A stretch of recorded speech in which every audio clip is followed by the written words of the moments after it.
So, and on this seminar, we are going to work with two-dimensional convolutional, let's say, processes. So what do I mean by that? So I mean, like, we are going to have some kind of image, and we are going to convolute over that image to aim or to reach a functionality. So what do I mean by that? Let me first show you the end result and the start result, so you have a perspective what we are going to do. Okay. So basically, just like previous week, we are going to work with, as I said, image, and like the Lena image that we were working on. So this is our input, and we are going to convolute over this image using shared memory, which means like we are going to do something with pixels to create some kind of effect. Like you already seen in previous seminars that, for example, we changed some colors, we create even some images, like just we were working with single pixel and we were like changing each single pixel to what we want. For example, making blue to yellow or whatever you want. But this time we are going to convolute. It means we want to have like small regions on image and make like image which are neighbor to each other to one similar value. So it's creates some kind of effect for us. What do I mean by that? For example, this, I'm going to reach such a thing like this. So as you see, this one is a bit blurred. Okay, so it means that we want to like have some let's say we have some kind of filter, some kind of small window that we go over the, like, rather than changing 1 pixel, we define a filter which is like 5 pixel to 5 pixel. It's called kernel or mask. Okay, and then we average that window and put it all the neighboring areas to the average size of each 25 pixel, because it's like 5 pixel in 5 pixels. So it creates some kind of bluish because we are losing some data, right? And we are putting average. So basically, I wanted you to understand we have such input and we want to reach to this output using shared memory in parallel programming with Cuda. So that's it. So let's start. Let me close this image and go here. Okay, as you see, just like before, we already have this our let's say some kind of definition macro here to get the if there was any error and so on. We have an empty main function, and of course some kind of basic libraries that we have imported. Okay, so let's start. Okay, first of all, just like our let's say routine, we will print something to the user that we are going, for example, to do that. So basically means we have to, this is my folder, it's called tree here. So this is my main function, this is CMake file. So at first, the input file, this Lena image or whatever it is, should be inside your project. So here, what we know even from the previous weeks. So basically, so let's start and printing something to the user. Okay, so I'm going to use cout. You can of course use anything you want. So steady cout, like I don't know, loading image, because we want to load an image, and based on that, we are going to show something to the user, so we have understanding. So end line, that's pretty simple. Okay, so you already know that when we want to work with images, we have to use a kind of library to load images, because loading image is not a built-in task, a built-in function inside Cuda or C++. So we are using the same library that we were using, which was PNGO. Okay, it was already, as I said, in the utils. and you can have access to this. So basically, we are going to load it, like include it in our project, and based on the path it is, in our case, it is in this folder. Well, on your computer, you can put it on whatever you want. So let's load it, include, and I'm going to simply put the path. So utils slash pn, sorry, pngo.h. Okay, so that's it. So I'm going to load this guy here because I want to use that functions from that is provided here, some kind of class template. Okay, so okay, here. So let's load our image, which we are going to work with. So I'm calling here like loading function. So we are going to use PNG. As you know, it's called class template is designed like that, PNG image. And because we want to work with RGB, just like before, RGB pixels and name, which is, for example, IMG, and the path. So where is your file? In my case, it is on the here. So I'm going to just simply put the path. So double dot slash, the name is Lena dot png. I hope I didn't mistype. Yeah. So that's it. Basically, we are going to load it, and now we have loaded. Okay.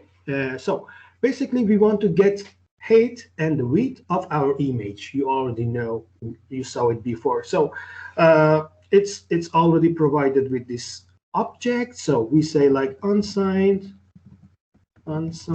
int, because we want to have some numbers, right?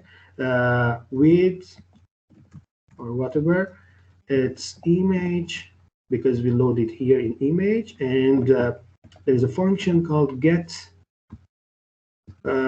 width. Yeah, simple. So again, of course, for the height, the same, unsigned int. Just a reminder, I use unsigned because a width or height cannot be negative. So height and same image, get this time height. So simple. Okay.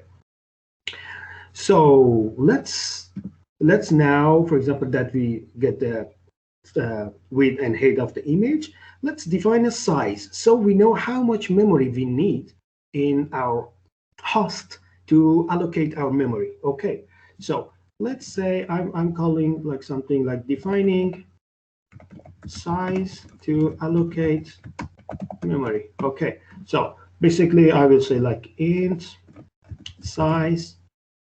You saw it before. So width, which is to the height, and of course in the size of unsigned char. So why I'm using character? You can of course use int, but since RGB colors are from 0 to 255, this character is enough for me. I don't want to use too much memory when I don't need it. So because, yeah, as you know, it's because of the RGB color. So now let's allocate some memory. Okay, so just like before, I'm saying like allocating memory buffer to host memory, let's say. Yeah, because I want to do it on the device as well. So basically, again, unsigned char, for example. Okay, one thing now we have to know, for example, rather than, because you know we are going to work with a region, with a mask, which each of this region, each pixel has 3 values, which can be R, G, B. So, and I want to work with each of them separately because I want to do the same task on all of them. I don't want, for example, get the red and put instead on the R or something. Here, I want to, so to do the same task, on each value of the each pixel. Okay, so I'm going to allocate 3 times.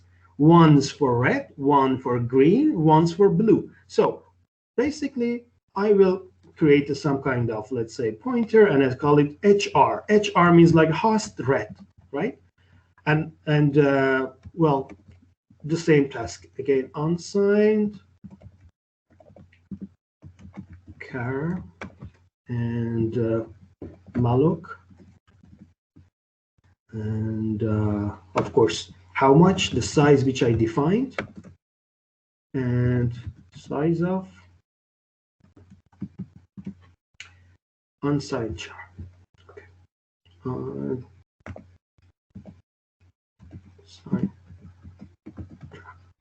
Okay. Once for this parentheses, this. Okay. So I just defined something for red color. I'm going to do this, repeat this for different colors as well. So let me just, yeah, copy paste it. And red, this guy will be for the green. This guy will be for the blue. So pretty simple.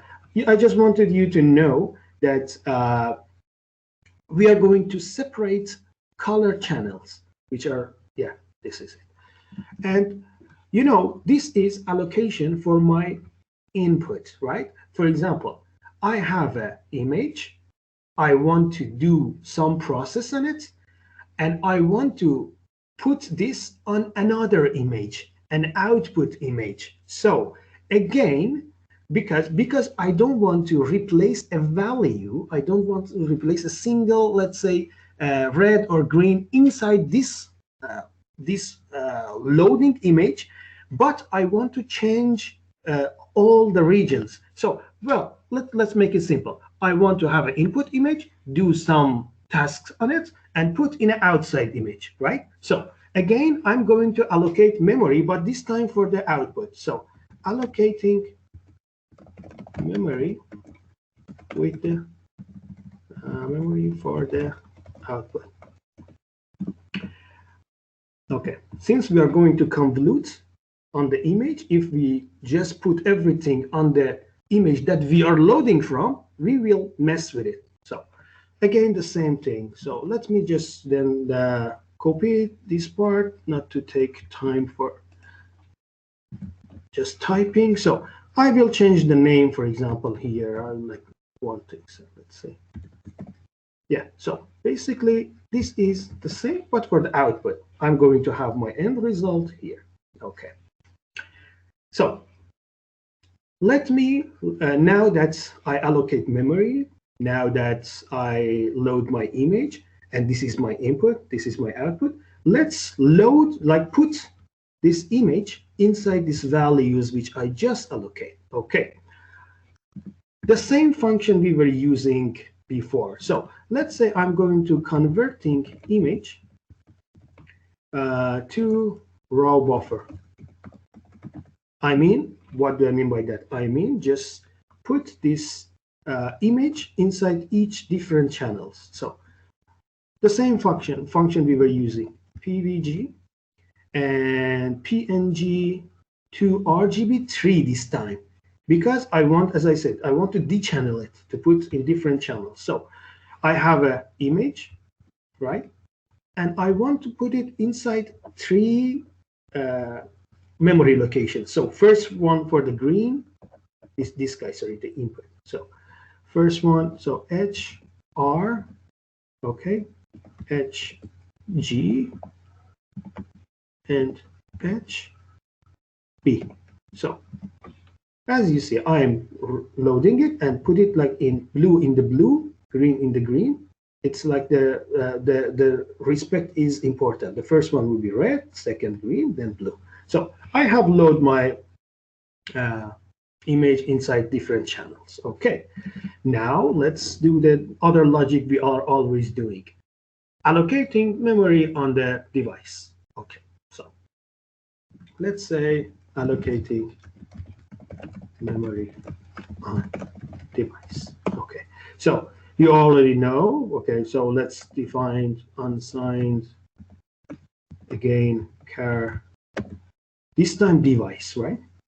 So R It is the first time the output. I'm going to find the output. That's why I put this end for the sake of consistency. And no, so let's 3 times red, this guy green, this guy blue. So now let's do our Cuda malloc, right, for these guys. So let's say do our error finder macro Cuda check return, and it's because whenever, as I said, whenever you want to use Cuda functions, put it inside this. So Cuda malloc, and this first D R N, this guy here, and on which size? This size which I already defined above. Okay, that's it. Okay, so this was for the green. So as you see, I'm repeating it 3 times, once for green, once for blue, once for red, once for green, and once for blue. Okay, so now that this is, as I said, for the output, let's do this for the input as well. You see here, because we have separate input and output, as we had for the host, we will do this for the let's say for the device as well. Okay, so again, I will write allocating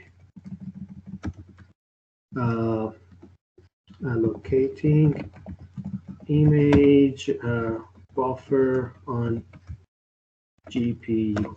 Okay, or device. Let's say devices. Yeah. So again, the same process. Unsigned char, the same name which I used here, but this time for the device. So dr device red, let's put it null, and unsigned char, this time device green and null. Let's make it fast, and for the blue as well. Okay, and okay, here it's the trick for this week. Okay, you might now think, okay, now for example we have it and we want to copy the information inside device. We will use Cuda Mem Copy, right? Like as we were doing it always. But here we are going to use burst reading of the shared memory, which is some kind of optimization that helps us to read data so faster because we are going to use shared memory. Okay, what do I mean by that? And now there are some concepts will happen that you already saw in previous lectures by Dr. Yakub, but now you will see it in the practice. So as I said, like in normal times, you are, for example, when you are using global memory, each thread is reading all the information for which is available to it, but only use its relevant one. So it is a bit slow. We are going to use shared memory. You already saw the concept of the shared memory, but with the burst reading. What do I mean by that? Let's see it in the practice. I know you might be confused, but now we will see. Okay. I have provided some photos so you will understand better. So first of all, let's refer back to the one image which we saw it in the beginning. So you remember this guy here. Basically, as I told you, when we have a matrix, right? Well, we understand it like it is 2D, but basically it is like 1D, and each time we just read it until the end row, then the second row, then the third row, then the fourth row, and we think it is like 2-dimensional. But each time we just change our position at the beginning of the offset. Okay, so you understand that we read it line by line. Okay, so far so good. But when we are using When we are using like global memory, we are reading everything all together, like okay, everything all together. But here, when we are going to use shared memory, we want each thread to only read like it's relevant and what it is needed by it.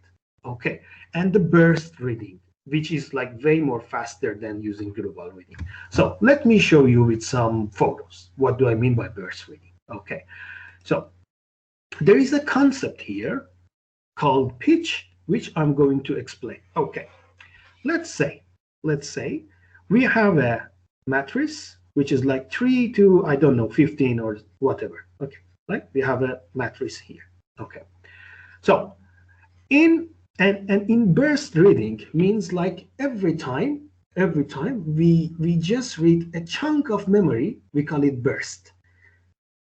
And again the second chunk, again the third chunk in the shared memory, and it helps us to have a faster access to the data. Okay, let's assume that our burst size is 10.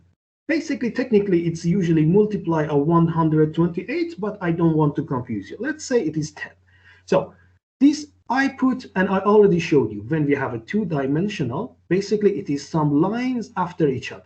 Okay, so, and let's say we want to read our first line, okay, and the burst size is 10. Okay, so for the first burst, I will read the first, let's say 10 until here of the first line. Okay, and on the second, let me move it here, page 2. Okay, okay, now see things here. Okay, so far I have read it, but I need to the end of the row. So the second burst will happen. Okay, so I have all the row until here, but even some part from the which I don't need. So far so good. Okay, I said I don't need this part, which is happened with the second burst, and I'm going to omit it. Okay, I don't care about it. So far so good. But let's assume that was for the first line, but let's go for the third line. So now that we are on the third line, sorry, for the second line, now we are here. We are here because you saw on after second burst, we put we are here, but we want to read from the beginning. Okay, so there is a problem here. We cannot use burst reading now because we are in the middle of the burst for the and we want it from here. Okay, so how to fix it if we want to use burst reading? So there is a trick that comes in handy. What is it? It's like, okay, add some extra space at the end of the row. Okay, so it will be equal, or it will be some dividable number of bursts. So it means with every burst, we will only like our, let me, if I want to make it simple, I will say like each burst reading will happen on the beginning of each row. How? So you saw already we were here, but if we put, for example, some extra space here, okay, extra space here, after second row, we are at the end of the first line. I mean, or let's say we are in the beginning of the second line. So we put some extra, not to avoid this overlap. So some kind of padding, let's say. So this is called pitching. This adding some extra space at the end, like a pad. This will be our pitch, which is the multiplication of burst. So it means no burst will happen in the middle of any line. Okay, if I want to like show it nice here again, yeah, you see. So we add some kind of extra space, and then our pitch will be something like this. Okay, so right, so now we are able to use burst reading. And of course, we are not crazy. Why to make mistake? Why to do this? Because burst reading will be so much faster. Okay. and there will be a problem which I explain, and we will fixing it with pitch. So how to define pitch now inside Cuda? Okay, so pitch is basically in the number of bytes. So that's why let's define the pitch for each of these values. So basically, I will use like size t because it's bytes basically, and pitch basically. Pitch first for the red, of course, as you know, I'm doing it 3 times because we are using 3 channel, but technically it's not related to the pitch itself. Okay, so I put it first 0, then I'm going to repeat it for the red, green, and blue. So at first it is, let's say it is 0. And I want a Cuda API to take care of it and put pitch, like make a pitch for me so burst reading can be happen. How to use that? Rather than Cuda Mem Copy, which was our previous cases, we are using a functions called Cuda malloc pitch. Okay, let's do our tradition, which we do put everything here. So far so good. Okay, now I am going to use a function called Cuda malloc pitch. You can, of course, read documentation so you can understand better. So first, it would be a pointer to an address to my memory, which is, for example, at first for the red, device red. Okay. Now I want this to pitch to be happen. So for the red one, I will put the address of my pitch value. So I will call pitch R. And of course, width of and height of the 2D memory which I'm going to work with. So width and so pretty simple. Just the concept was important as I explained. So I am actually want to set a pitch, want to make it pitch, that padding that you saw, and this Cuda malloc pitch will take care of everything else. We'll add some kind of extra space at the end, as you saw, and let me show it to you again. So it will take care of this, and we'll add it in a way that burst reading won't happen in the middle of, for example, each row. That's it. So this will take it. So let's repeat it for all the colors. This guy, this guy, this guy. Okay. So this will be device blue. Device blue. Oh, sorry, it will be green. Green RGB. This will be blue. This will be blue. So far, so good. Okay. But now that I use this burst, like using pitch, I have add some kind of extra space. If I use Cuda Mem Copy, it's a blind function. It doesn't understand. How it's going to understand that this extra space is one thing that I added by purpose or it's part of the data? So Cuda Mem Copy normal way wouldn't help us here. If we are using pitch, we have to use a specific kind of copying that take care of this extra space, that happened with pitching. Okay, so rather than using Cuda Mem Copy, we have to use different type of copy. So let me put some kind of comment. I will like copy raw buffer to, well, yeah, from host to device. Basically, the thing that we were using, Cuda Mem Copy normal, but now we will use pitching. So I told you that we have to use a function that take care of pitching. What is that function? Cuda Mem Copy 2D. That's the name of the function. So let's see how to use it. Let's do our tradition. Well, yeah, so far so good. So we are going to use Cuda Mem Copy, but this time 2D. Even it has many type of things, but this time we are going to use 2D. Okay, let me close my parentheses. Okay, how it's going to be used? Okay, we have a destination and we have a source, as you know, like always. So our destination will be, we want to copy to device. So device read, let's say. What is the pitch? I defined a pitch size, pitch. So it will get the pitch and it will take care of the rest. So I will put pitch red, right? So, and what is my source this time? Host red. And what is the pitch of the host? On host, I didn't have like any specific pitches. So and it's deal with the row. So I basically put the width itself.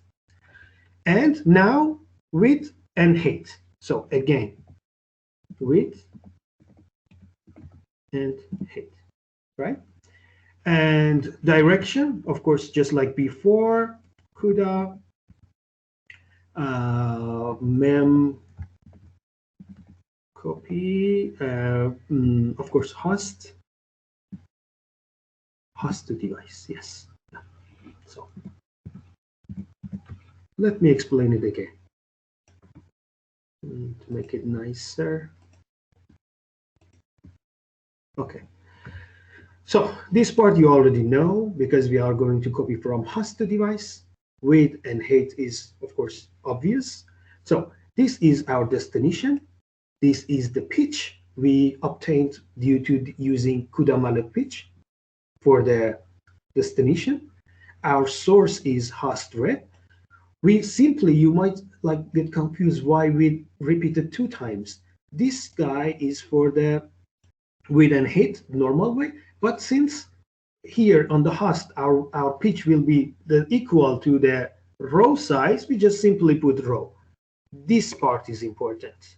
Okay, so let's repeat it 3 times, and so we will take care of all the channels. And of course we have to change this to the green, this to the green, and this to the green. The same if the other is similar.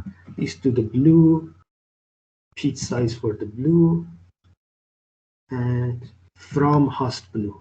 Okay, so that was the tricky part. And as I said, this will take care of the pitch. It understands that, okay, we have some kind of extra space at the end, watch out, and it will be calculate everything for us. So far so good. Let's do our other tradition, which is configuring the kernel. That's block size and grid size. So I will say configure image kernel. Okay, so we forgot to add some kind of block size. So let's now use it. Okay, yeah, it's. I hope it's working. Okay, yeah, it says use quotes. Okay, I think it's the problem. Okay, so let's define our block size. I will define block size just like before. I will put it 16 on side. Block size. I have my block size here. So let's configure. Our let's say kernel. Okay. So let me see if I have forgotten any parentheses. No, I think it should be good.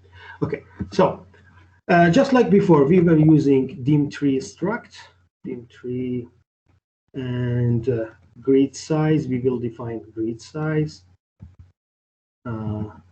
grid size, and it will be the trick we were using all the time. It will be width plus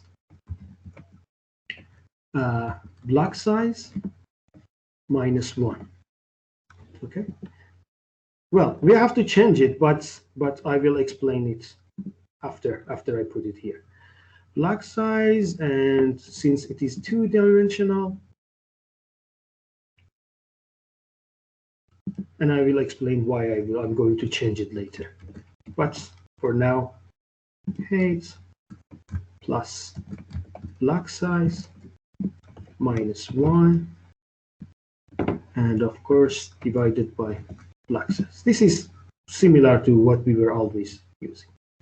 So since it's two-dimensional, and of course dim3, this time block size, which will be block size to block size.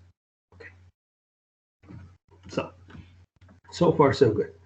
So let's so now that we define this place, we can run our kernel. Okay. So let's run our kernel, and at first we have to define a kernel. So just let's say if you have an imaginary, just put some kind of name like process image, yeah, and like three times. It would be like first grid size. This is pretty similar, just like before, and also block size. Yeah, and then close, something here. So yeah, let's say it. So it says okay, it does not exist, but so let's create it. Just like before, we have to define a kernel and we have to use it. Okay, so let's go up, and somewhere here, yeah, would be good. So I will, let's say, defining kernel function. Okay, you already know it starts with global and void. What was the name we choose? Process image. Okay, and let's, yeah, so far. Okay, what should it get? Okay, it has an output, it has an input, it has a width and height and everything else. I will explain. Okay, so let's define our input. Okay, unsigned, first output, unsigned char, let's say it's called out. So this will be output, and unsigned char, this time input, let's say, as we are going to work. We have to send our pitch as well. So here we know how to move between the rows. So since it's the type of this is size T, so I will call it like pitch. Yeah, that's it. And the other thing that we have the width and height. So unsigned int width and unsigned int height. Yeah. So far we fixed it. So you will see how to use these guys. Okay. So now you might remember. Okay, in the previous weeks we had something like int x. Okay, for example, it's equal to block dimension and block dimension multiply to dimension x multiply to block idx plus thread idx here. Okay, but now we want to explain here. We are not going to use this. Why? I'm going to explain that. So the thing is, here we are going to use shared memory, and since we are going to use shared memory, it means and for the image, let me show it show to you by with the picture so you can visualize it better. So Uh, basically, you already, I don't know if you had like image processing course or something. So basically, let me show you with image what we are going to do. Okay. So, basically, as you know, you already see this such a thing in Dr. Yanko's presentation. Convoluting is, as you see, we put a window and this is our filter, and like we calculate it, we do something with it. I already explained in the beginning, and equivalent to this, we put something inside this. Okay, so far so good. But let's say we have we are going to use a shared image, and I provide something here. Okay, so for shared memory, rather than load, let's assume this is our main image, the white one, and each time we are going to move a tile over it, and each threads will have access only to the shared memory. Okay, so one thing you have to know that we have a filter, which is, as I told you, we have a filter that we are going to calculate neighboring areas and the pixels, and based on that we put a similar amount to each pixels, so it will be blurry or whatever. So we have a big tile which is for our shared memory. We are not going to, and we are going to move this tile over our big image. Okay, but one thing to know, what we are going to do basically, we are going, for example, let's say we have a filter size of 5 in 5, and we are going to calculate this guy here. Okay, so, and for the filter, yeah, well, when we are here and our filter size is 5, we need two cells here and 2 cells here. We have to put the guy here 0. Okay, so we have and we only calculate areas here based on our filter size. Filter size, don't get confused. What was the filter size? Just I showed you here. This window here is our filter size.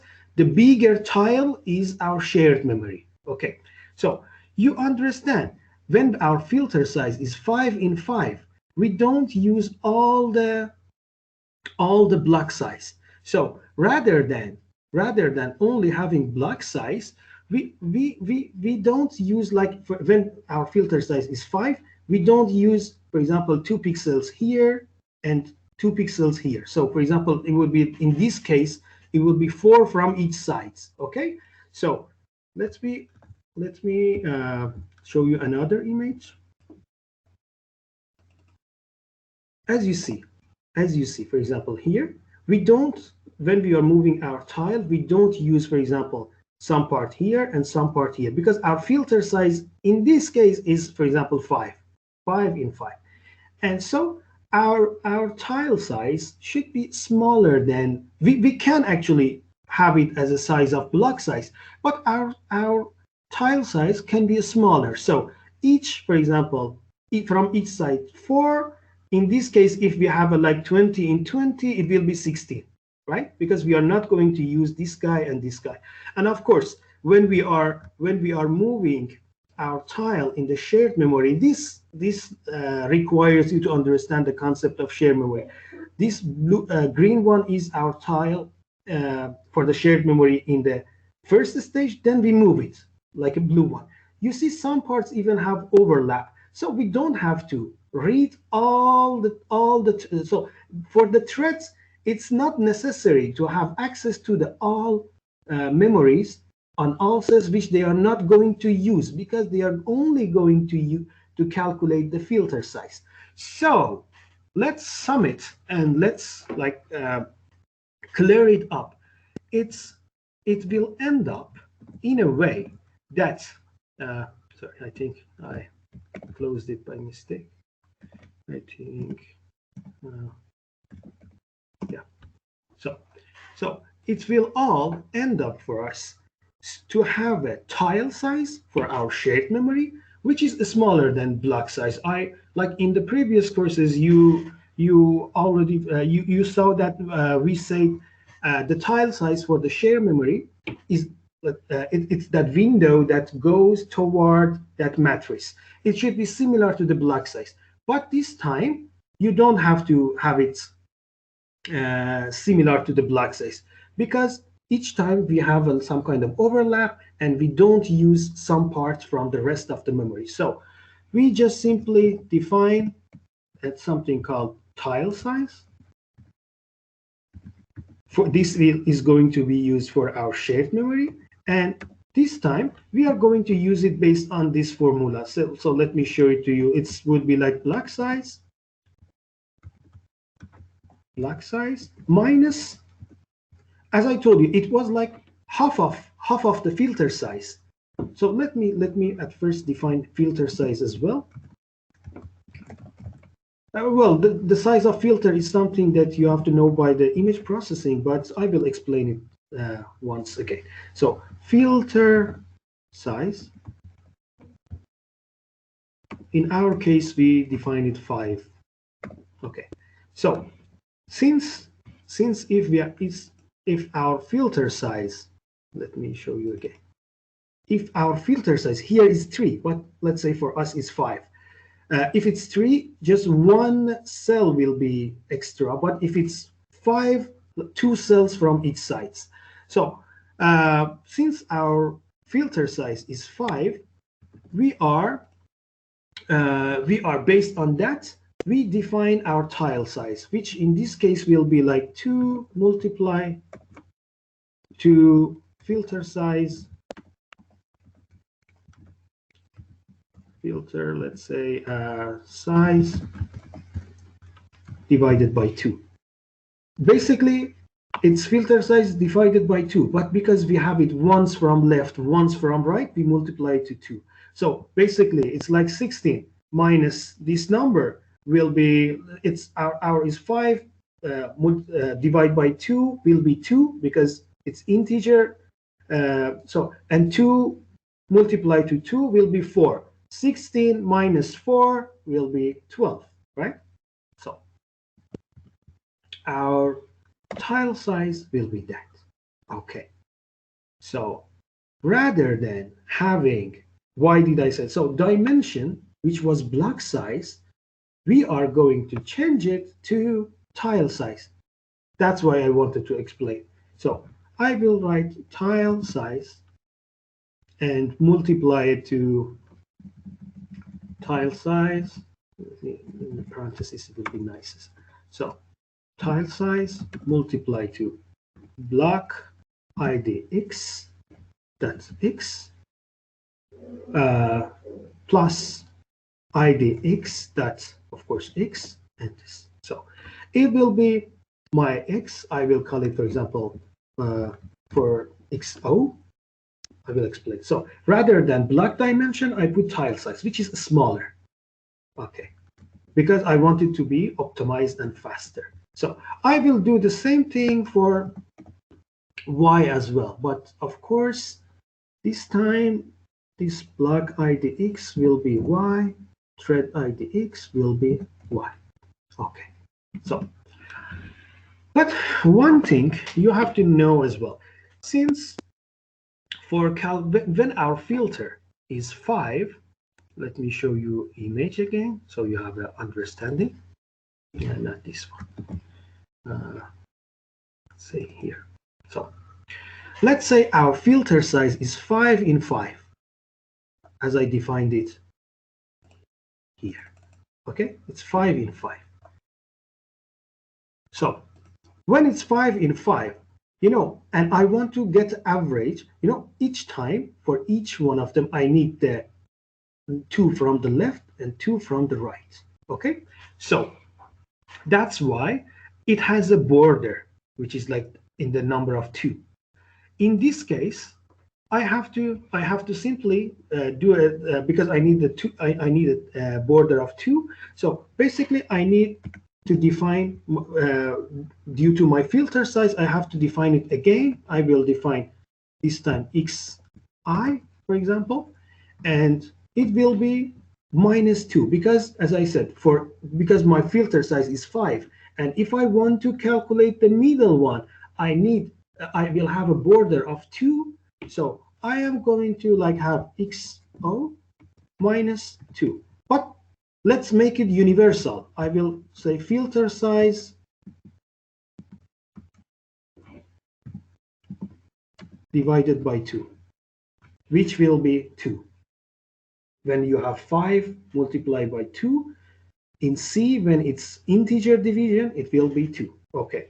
The same thing for Y. Y. So this place, because we are going to use shared memory, is based on our filter size. So far, so good. Now let's define our shared memory. You already had a understanding of shared memory because for the matrix multiplication. But this time I'm going to write it. I already told you there is a key called shared. Basically, shared memory is basically a matrix, a 2D or 1D, whatever you want, based on the project you are doing. It's a 2D variable or array. So basically, and defined with the shared key. So I will say here, let me put a comment like defining share memory. So for that, I will use like unsigned, for example, character, and I will call it, for example, shared buffer or whatever you wish. So the size of it will be block size to block size. Like it's 2D. Okay, so this is my shared memory. Okay, so basically shared memory is simply, it's not something like API or something. It's basically a 2D, let's say, array, which you have make it, Cuda will understand because you define it as a share. Okay, so let's go to the rest, and you will see how to use shared memory. Basically, when we want our thread to use shared memory, at first we have to copy inside the shared memory. So then the thread will read from this shared memory. And since it is shared, it will be way more faster due to the architecture of the CUDA, of course. So let's copy it inside our shared memory. So I will say like copying inside shared memory. So how? S buffer, for example, and it will be thread ID X. First, I want to have my Y dimension. It's as you see, it is like some kind of 2D. So again, thread ID X. So it's row and column, basically. And each time it's running simultaneously. Each time we are reading just one value inside this. So, and what will be what we have to read? Well, we have an input, right? You already saw here. We have an input. We are going to read it to the shared memory. So I have a variable called in, and how to I have to have my row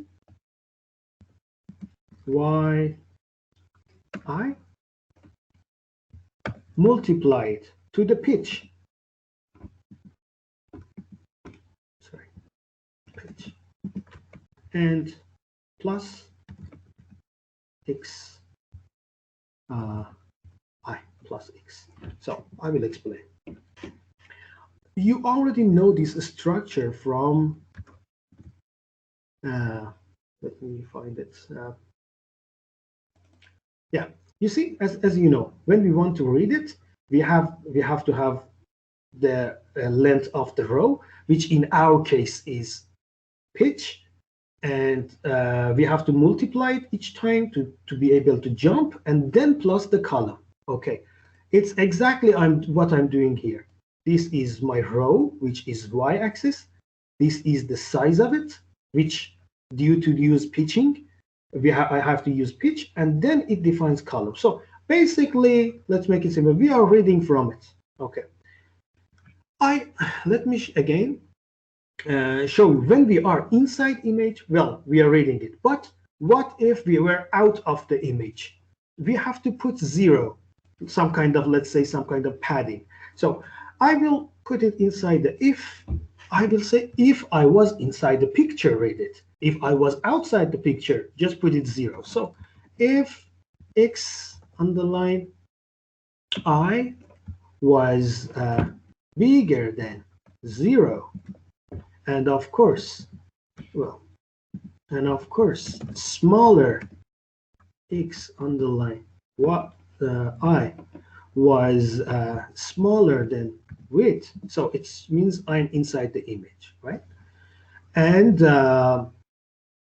of course for the y the same. So and if y underline I was greater than 0 and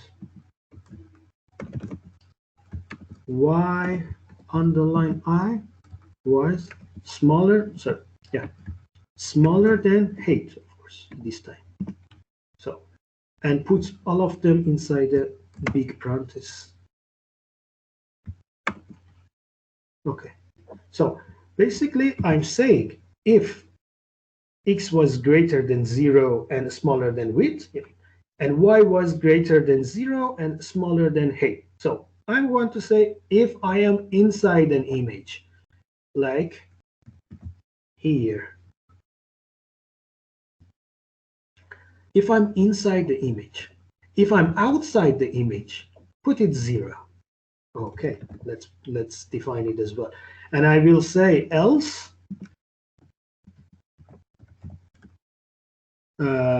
just as buffer. Let me copy it for this to be faster. Else put this guy just 0. Don't read anything. So that's it. And when you are using shared memory, you have to know that because you have different threads and each of them want to read from the shared memory, some of them might like have conflict with each other. So to stop others and let each of reading to be finished and synchronized, we have to use some kind of synchronization inside our kernel, which starts with double underscore and sync thread. So basically, it's like some kind of sync thread. Yeah. So if I hope I write the spelling right. Yeah, sync, which is, yeah, I think one. Yeah, it's sync threads. Okay. Yeah. So it will synchronize each time's reading for us.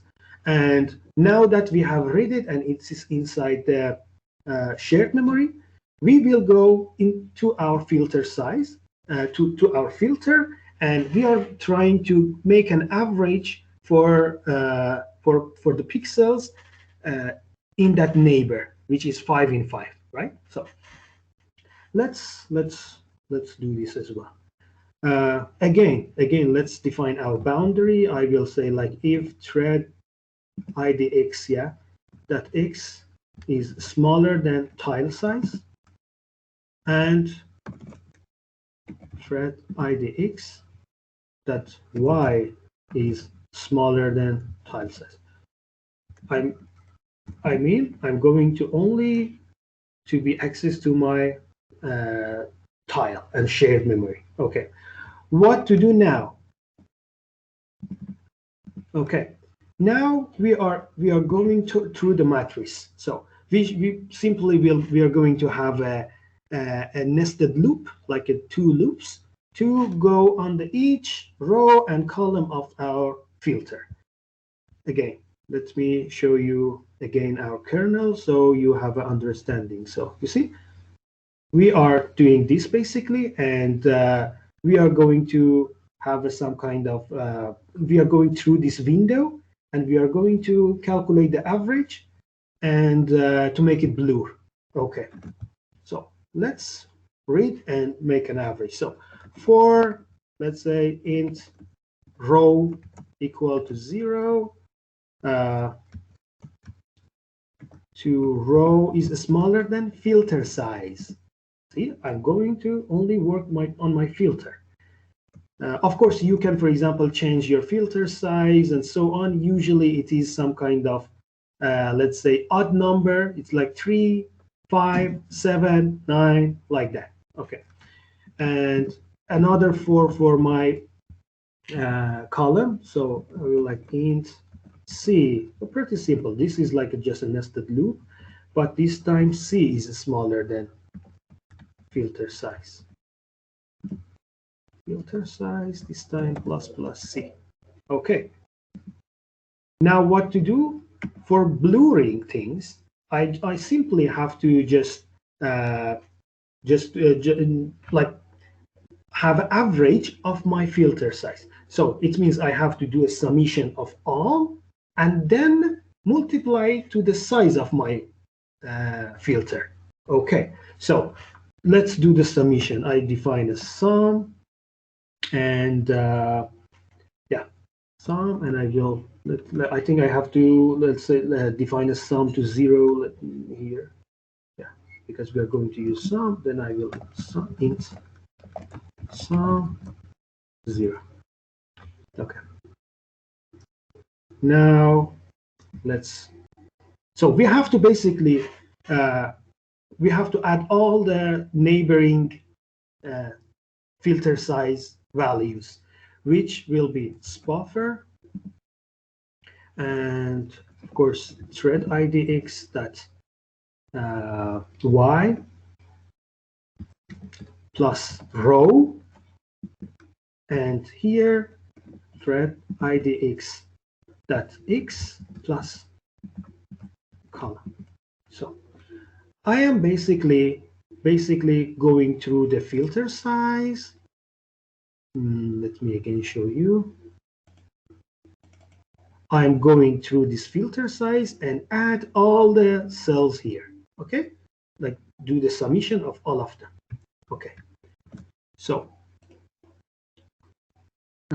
because we are going to the filter size, only the limit is filter size, so we are actually calculating the summation of the filter size. So now now that we did this, we have to get the average of this. So it will be an average, and I will put like some kind of sum and divided to filter size, because it's two-dimensional. Where one, like when I have 25, because it's 5 to 5, I can simply put 25 here. But since I want it to be universal, I will say filter size. Maybe, for example, you like to change the filter size later, right? So filter size to filter size. So yeah, that's it. It should be like this.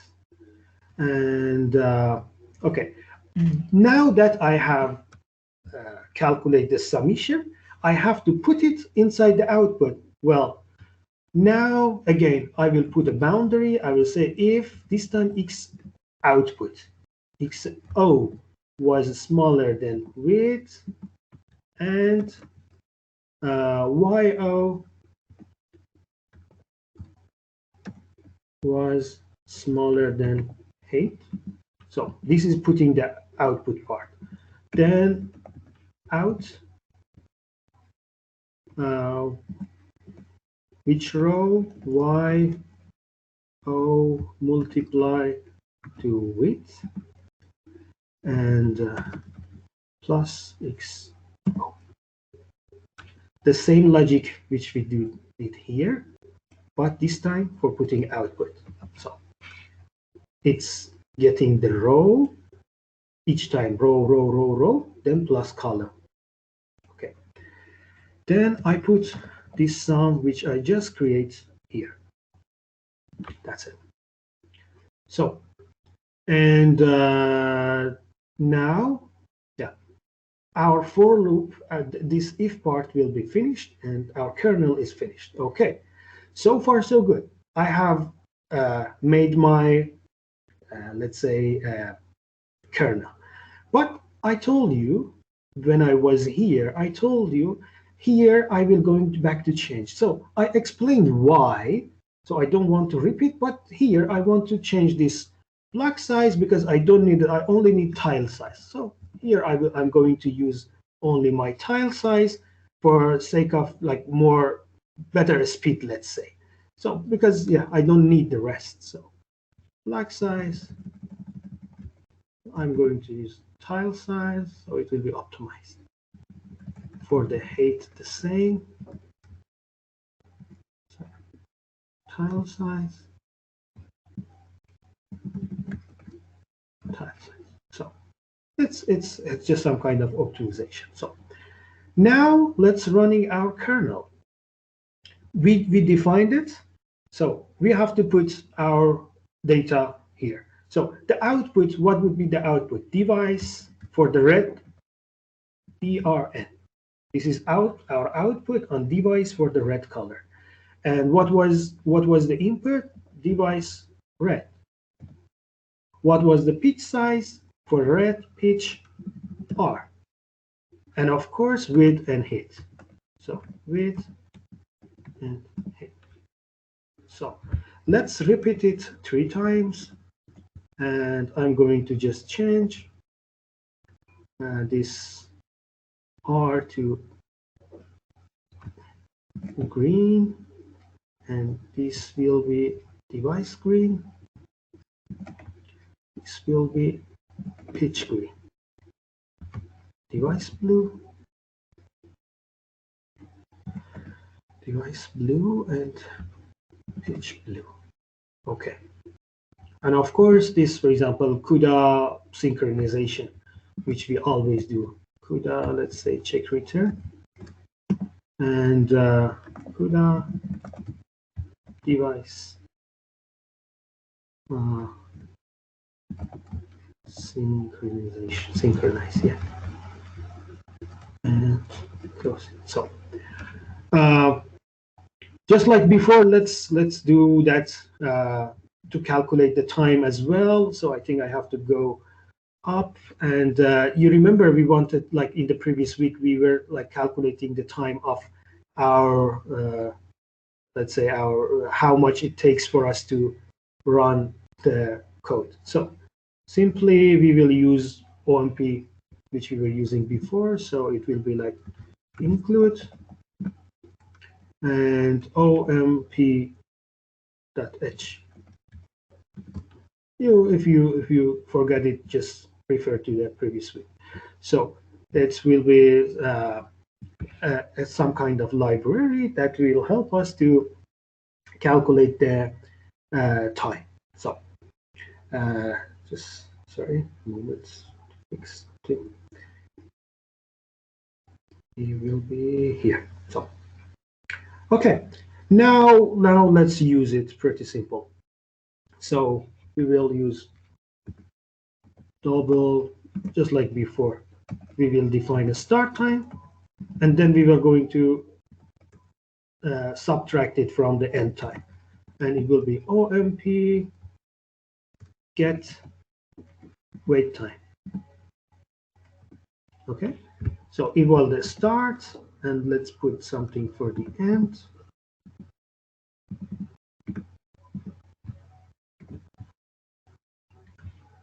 This time it will be end. Okay, or finish, whatever you want. And now that we run our kernel, we calculate, we get the time for it. We can copy back the result from the device to the host. That would be just like before. So it's like repetition, copy from device back to the host.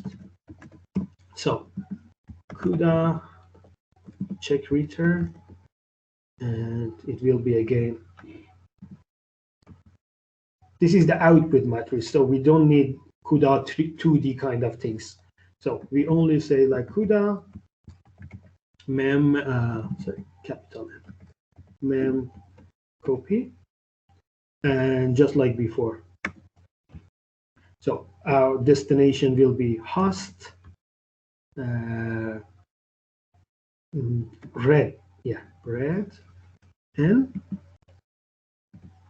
the source will be device red and the size will be size we defined in the beginning, and of course the direction Cuda mem copy host to device no copy mem copy device to host, this time vice versa. So we want to copy everything back, but 3 times. This red will be green, this will be green, this will be blue, this will be blue. So far so good. And now that we have green, blue, and everything, so we have to combine it again to make it like a real image. So let's say convert channels or whatever we want. For example, I will call it raw buffer because at the beginning, raw buffer to PNG image. So what I did basically here, I want to now reverse it. Put the channels to an image. So this time it will be PVG and RGB to PNG because we want to create a PNG. So I have an image which I want to be constructed from host red and host green. I mean the output host are no blue this time. So basically the output, which is blurred, we want to combine red, green, blue to this image, so we have like a real image. And let's show the time to the user as well. See out, for example, I don't know, done in the time, some kind of time, which will be end minus start. You know, this is just like repetition of the before. So seconds and steady end line.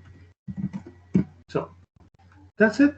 And now let's write it on disk, this image in disk. So let's use image write, and this time on the same folder we are, Lena new, for example.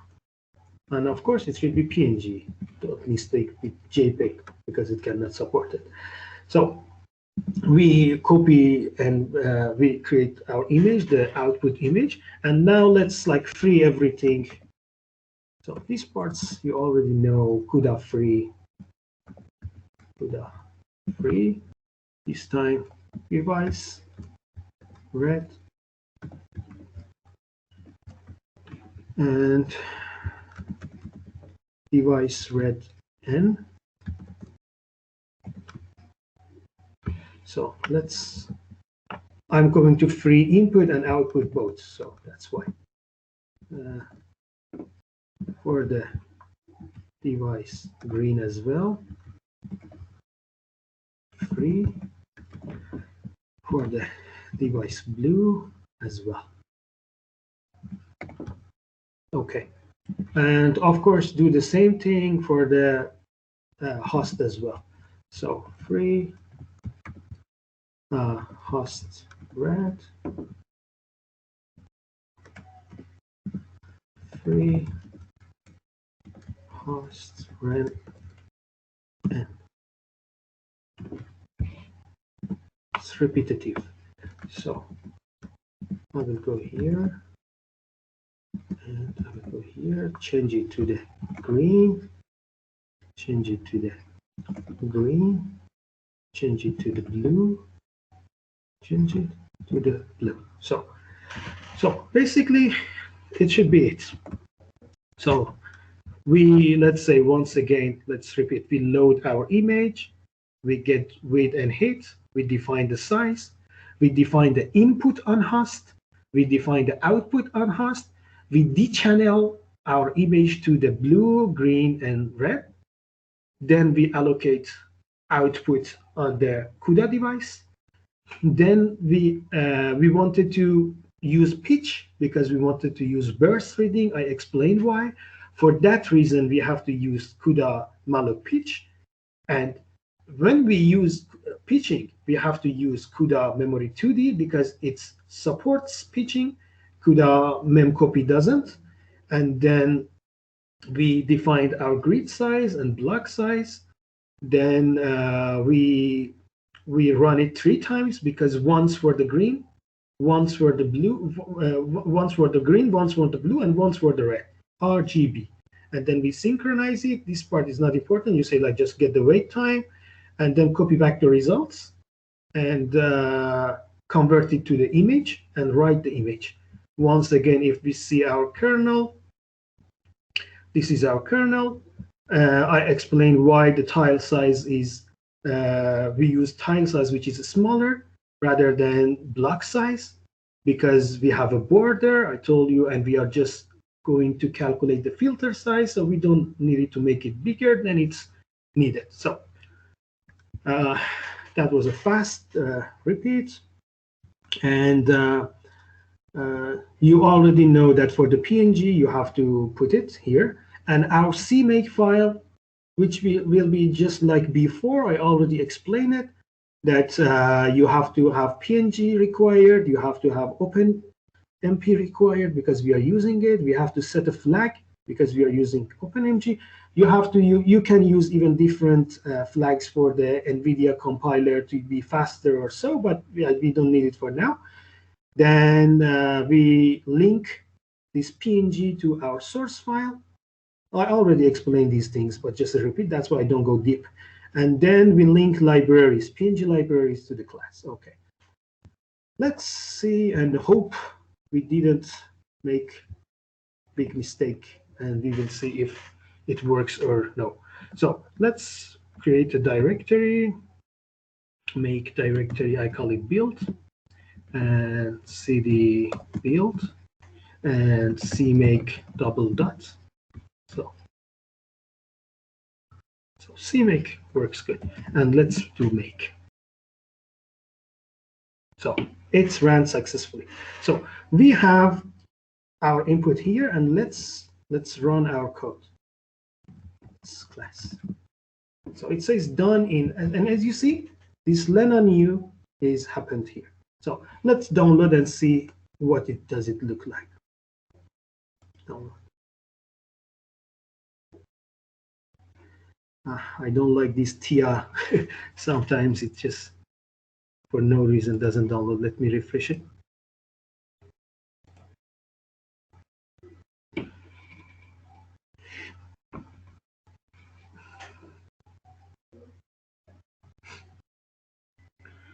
Okay.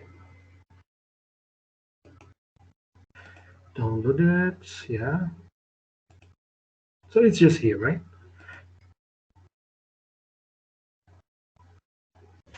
I think we made some kind of problem. That's why it's like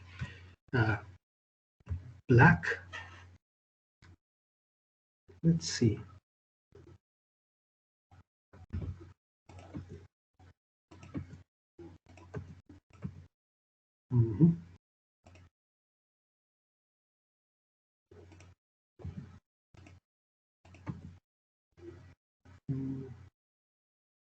So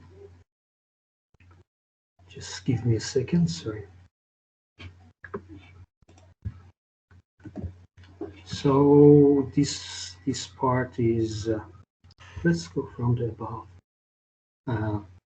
So this part is like 5, this block size is 16, this is 12, which is okay.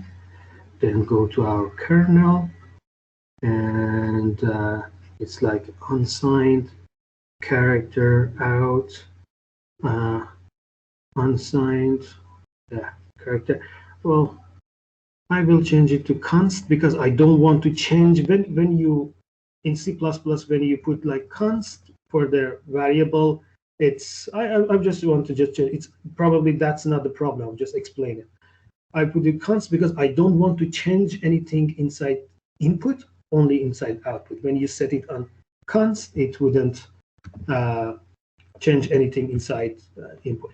And then I have my in size t pitch, unsigned int width, and unsigned int height. Okay. Then I have my x, which is like tile size, multiply to block id x, that x plus thread id x. Yeah, that would be fine. xi and yi. So yeah, it's x minus 2. Let me put it in parentheses.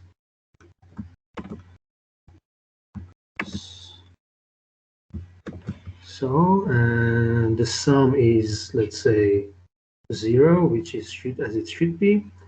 Then we use shared memory. It's like unsigned buffer block size to block size. So far so good. Probably something here. So since xi more than 0, then xi less than width, and yi more than 0, and yi less than height. So that's okay as well. So reading from shared buffer, thread idx that's y, and thread idx that x. So it's good. So input will be yi multiplied to pitch plus xy. So far so good. Then so let me put it. That shouldn't be the problem, but I will just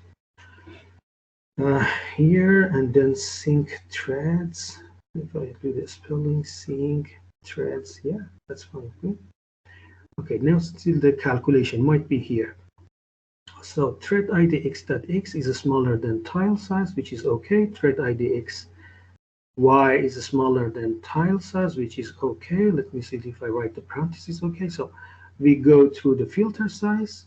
We go through the filter size from R to the R filter size from C to the C++.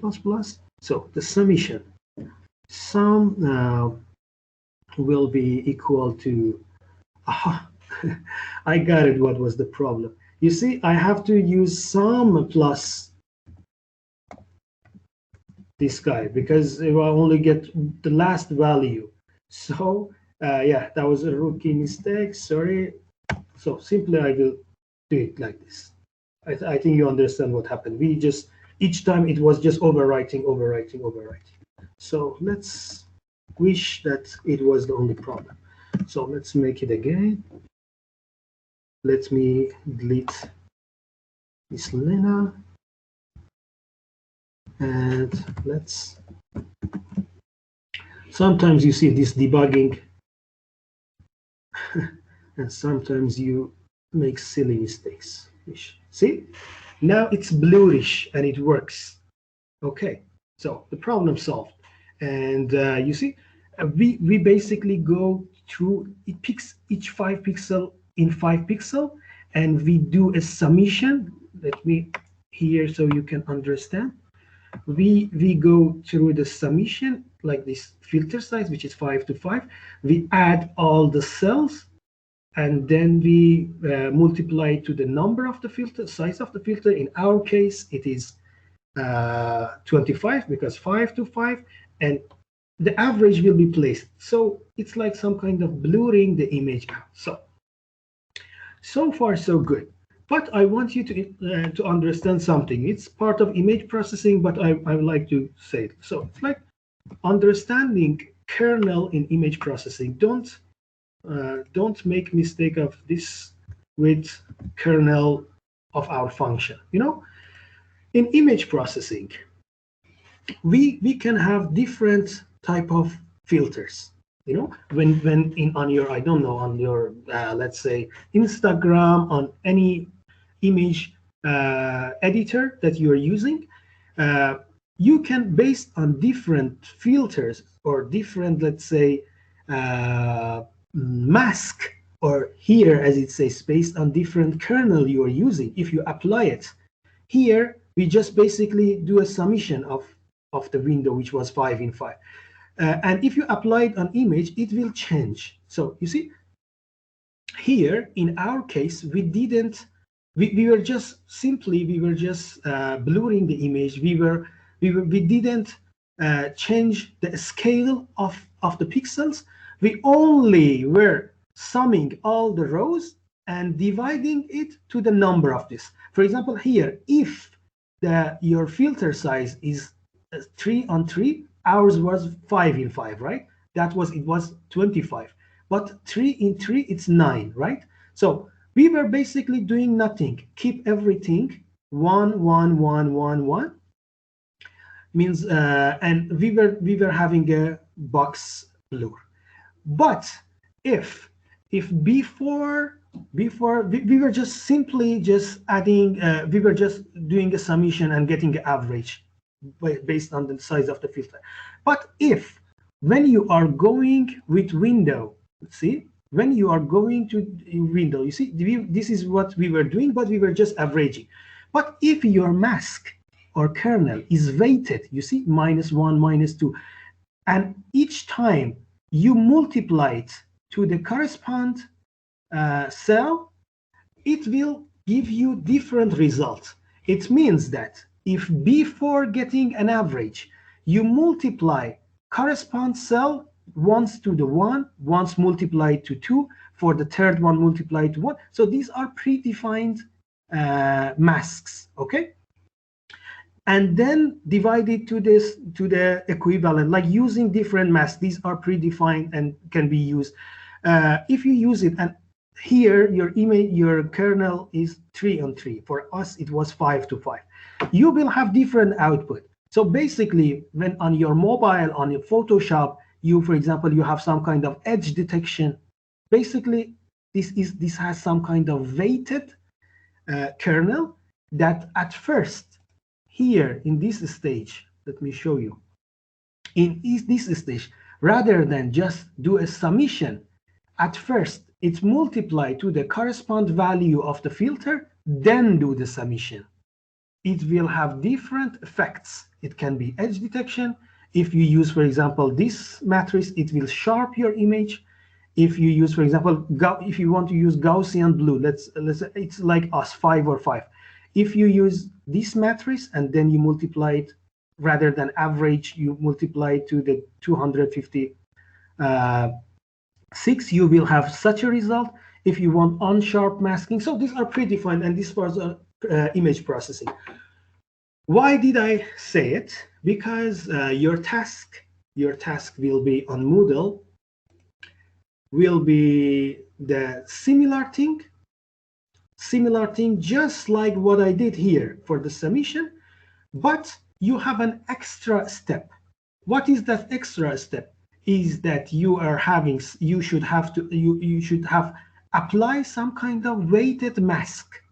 Okay, for example, choose this or whatever you want. Okay, and before do the summation, that filter which was 5 in 5 have to, like, each correspond value have to be multiplied to the correspond number, and then do the summation. Okay, this will have different effects. So I was just, what I was doing was basically, it's like I was multiplying to 1. Everything multiplied to 1 is the same, right? But you have to multiply it, for example, for Gaussian blue or unsharp mask, use to this filter or whatever filter you choose. There are plenty of them. And then do the output. So basically you have everything. Your task is, you should be able to apply a mask. You can, for example, define a 2D variable and send it to this process image as your mask. which can be, for example, this guy or whatever you want. Or even if you don't want, just define it here and multiply it to the mask here rather than only submission. So you have just extra step. You have everything, every code, it is recorded, but you have to be able to apply it based on the kernel, weighted kernel. So far, so good.